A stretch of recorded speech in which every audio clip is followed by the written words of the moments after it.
Hey everyone, Tendra here. Well, my week was kinda weird.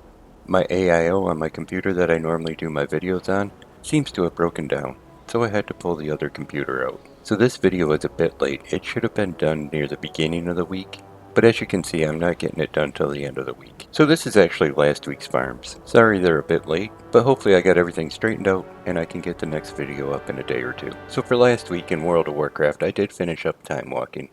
I got 2 more characters leveled. That would have been my Horde Demon Hunter and my Alliance Traxxeer. That leaves me with 5 more characters to go and I'll have all 44 to max level. I did run the Dawn of the Infinite a few more times for the Infinite Hand on my Paladin, but I still had no luck on that either. And finally I did make it into all my normal farms, so let's take a look and see how I did. The first thing I went after this week was the Scythe of the Unmaker.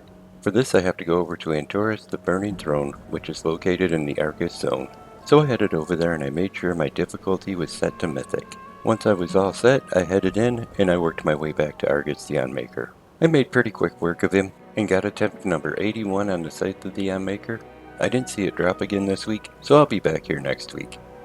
Next up I headed for my first mount, and that's the Hellfire Infernal. For this I have to go over to Nighthold, which is located in Suramar. And of course once I got over there, I made sure I was set to Mythic before I headed inside. Once I was sure I was on Mythic, I headed in, and I worked my way back to Gul'dan. I took him out and I got attempt number 73 on the Hellfire Infernal mount, but again this week it didn't drop. So I'll be back here next week, and hopefully I have a little better luck then. Next on my list was the Head of Mimiron. For this I have to head up to Ulduar, but on my way up there I always stop and check for the time-lost Proto-Drake. I never see him, but sooner or later he will pop up. So with no luck seeing him again this time, I just headed to the raid. For this one I don't have to worry about setting it to a difficulty level, so I just headed in and worked my way back to Yogg-Saron. I took him out, but again he didn't drop his mount, so I'll be back here next week and hopefully I have a little better luck then. The next 2 mounts I do at the same time. This is G.M.O.D and the Glacial TideStorm.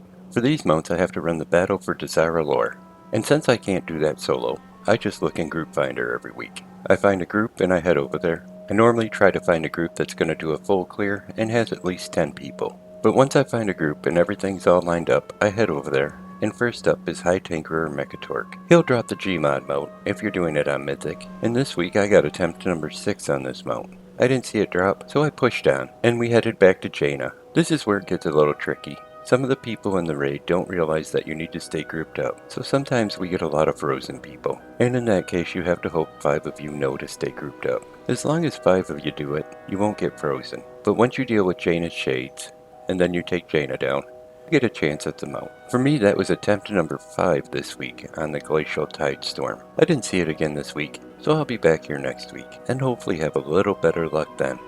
My last farm of the week was for the Mechagon Peacekeeper. But I do this one a little different.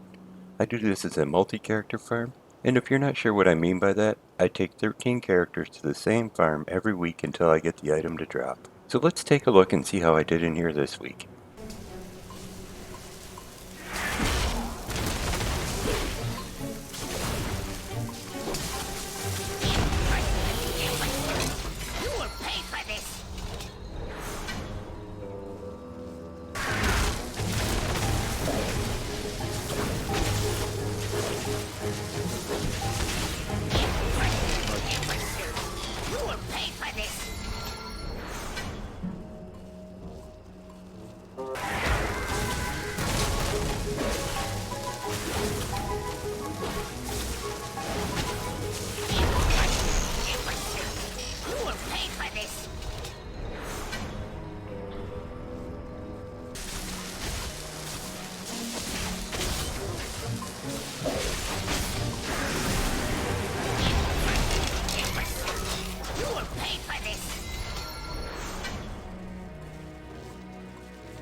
this.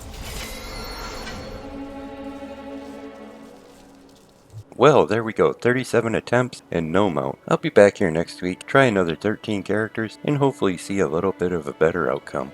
So after striking out on all my mount farms, I really didn't think I was going to get a mount this week. But then I remembered BlizzCon, and they had the virtual ticket which awarded you the Bound Blizzard. This mount isn't too bad looking, so I'm pretty glad I grabbed it when I did, because it's hard to say if something like this will make it onto the trading post at a later time. I'm going to lean towards it will, but you never know. And just in case you're wondering, my transmog this week is the Wendigo Woolies. These were a reward from BlizzCon 2019. So at the moment, if these are something you'd like to get, they won't be obtainable. But you never know, they may make it onto the trading post. I personally think it'd be great for newer players that didn't have an opportunity to grab them when they were available. And let's keep our fingers crossed and hope Blizzard makes them available. But hey, if you enjoyed the video, give it a thumbs up. You can click on subscribe. Thanks for coming by and watching it. I'm going to send a hi out to my best friend, and you all take care.